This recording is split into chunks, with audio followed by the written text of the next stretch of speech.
India today stands at a dramatic crossroads, a moment where economics, politics, and national pride all collide on the global stage, and at the center of this storm lies a staggering figure, $64 billion, the value of India's annual exports to the United States exports that have powered industries, created jobs, and symbolized the growing partnership between the world's oldest democracy and the world's largest democracy.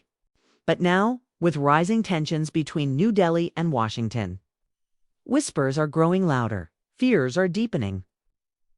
And the question is unavoidable: what happens to India's future if these exports come under attack? Tonight, we dive deep into this story, one that is not just about trade numbers or tariffs, but about a clash of interests, egos, and strategies that could redefine India's place in the global order. Imagine the scene: container ships leaving Indian ports, filled with textiles, medicines, software, jewelry, steel, and chemicals, their destination, the bustling markets of New York, Houston, San Francisco, Chicago. For decades, this flow has been steady, a lifeline for countless Indian companies and workers. Now, picture storm clouds gathering over this trade route, policies and sanctions threatening to choke the flow. The stakes are immense. If those $64 billion shrink, it won't just be numbers on a balance sheet, it will ripple into the daily lives of millions. From the IT coder in Bengaluru to the textile worker in Surat, from the diamond polisher in Gujarat to the pharma plant manager in Hyderabad. The story begins with a simple truth: India and the United States have never had an easy relationship. Strategic partners on paper, natural allies by geography and ideology, yet always clashing on trade, defense, and diplomacy. Over the past years, Washington has pressed India on buying oil from Russia, on maintaining its military partnership with Moscow, on reducing trade deficits, and on opening up Indian markets for American giants. India, under Prime Minister Narendra Modi, has pushed back, declaring India will not compromise its sovereignty, its independence, or its right to choose its partners. But now the pressure is building again, this time in the form of tariffs, threats of sanctions, and whispers that American policy may target India's exports as leverage. For Washington, it is about reshaping global supply chains, about forcing India to choose sides, about telling New Delhi to fall in line on Russia, on China, on trade rules. For India, it is about survival, pride, and the chance to prove to the world that it can stand tall even when the mightiest power tries to push it down. Now, think about the psychology of trade wars. The United States wields its economic power like a sword, slapping tariffs, raising visa fees, targeting industries it knows will hurt the most. In the past, it has targeted steel, aluminum, and Indian IT workers by hiking H-1B visa fees. This time, the sword hangs over $64 billion in exports. And when America swings, the shockwaves are global. The question is, will India bend or will India fight back? The Modi government has made it clear that India will not bow to pressure. Officials in New Delhi have already declared that while trade with the U.S. is valuable, it is not irreplaceable. Russia is ready to sell oil at discounted rates. Africa is opening up as a new market. The Middle East is investing billions into Indian infrastructure, and Europe, post-Ukraine war, is desperate for new partners in manufacturing and technology. India sees itself as the future hub of global trade, not just a supplier to America, but a power that can set its own course. Yet, in the short term, $64 billion is too massive to ignore. Let's break down what this number means. India's exports to the U.S. cover pharmaceuticals, IT services, jewelry, textiles, auto parts, and machinery. India supplies life-saving drugs that fill American pharmacies, code that powers Silicon Valley, diamonds that sparkle in New York showrooms. If Washington clamps down, the impact will be felt on both sides. Indian companies will face layoffs, reduced profits, and uncertainty. American consumers may face shortages, higher prices, and disruption in critical industries. The interdependence is real, but politics often trumps economics. The Biden administration, under pressure from domestic industries, from Congress, and from its geopolitical strategy, might take steps that hurt India in the short run. Picture a heated meeting in Washington, officials debating whether India's closeness to Russia can be tolerated. One side argues India is too important to alienate. The other insists India must pay a price. Across the ocean, in New Delhi, Prime Minister Modi and his advisors strategize late into the night. Do they make concessions to ease American pressure? Do they double down and call Washington's bluff? Or do they pivot sharply, seeking alternative markets and deepening ties with Russia, China, and the global South? Every decision carries enormous weight. The cameras are rolling, the headlines are screaming, and the people of India are watching with bated breath. And this isn't just about economics, it is about identity. For decades, India was seen as a developing nation dependent on Western goodwill. Today, under Modi's leadership, India presents itself as a Vishwaguru, a global leader, a power that cannot be bullied. The idea of India bowing to Washington is politically toxic, especially at home where nationalism runs high. Modi knows that if he is seen as too soft on the U.S., his image as a strong leader will take a hit. That makes confrontation more likely, not less. The world is witnessing a high-stakes game of chicken where neither side wants to blink. But let's step into the human story. Imagine a factory in Tirupati, Tamil Nadu, producing garments destined for American shelves.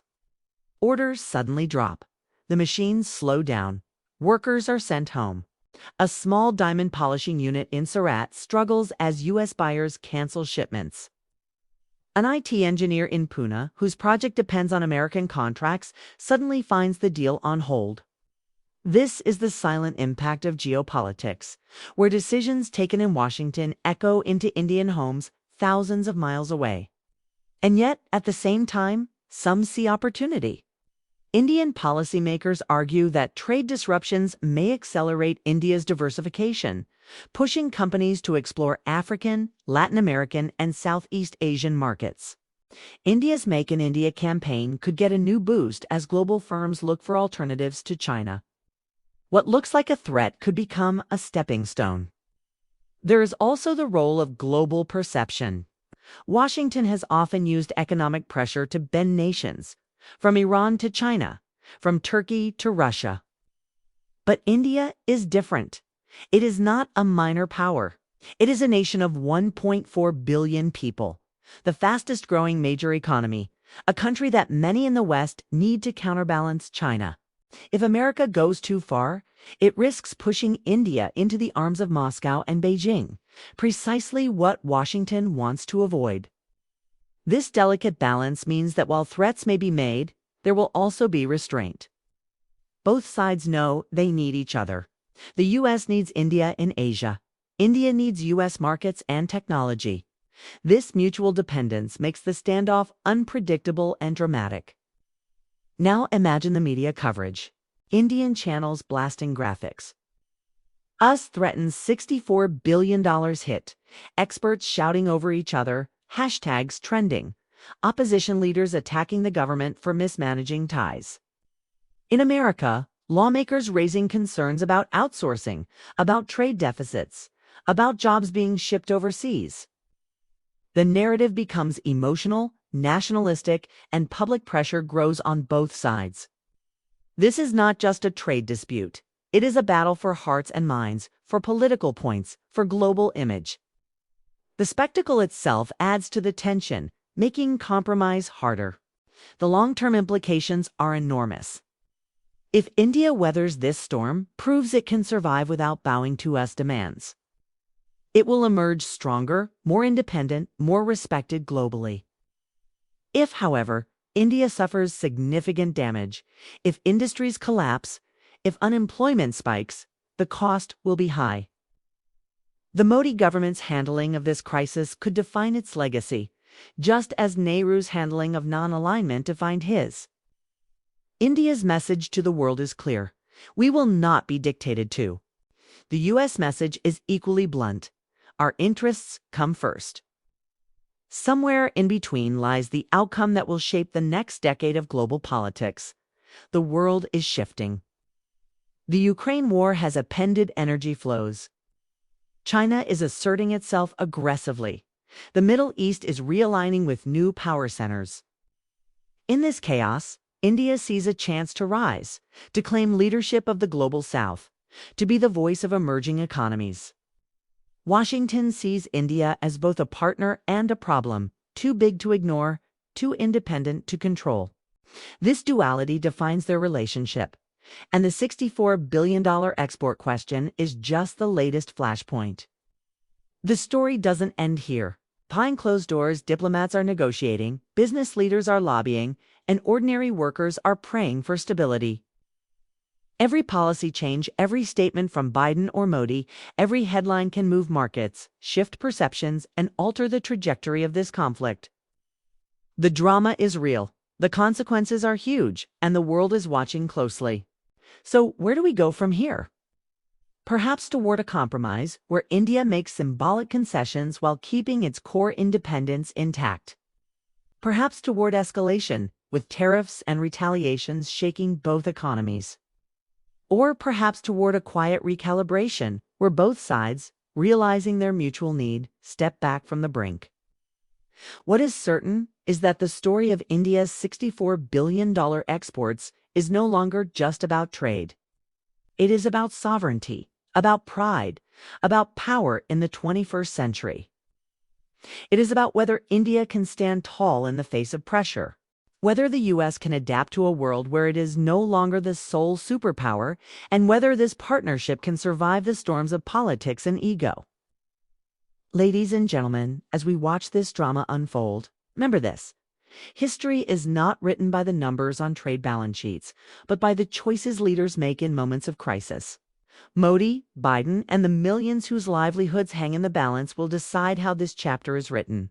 Will India emerge stronger, more independent, ready to lead?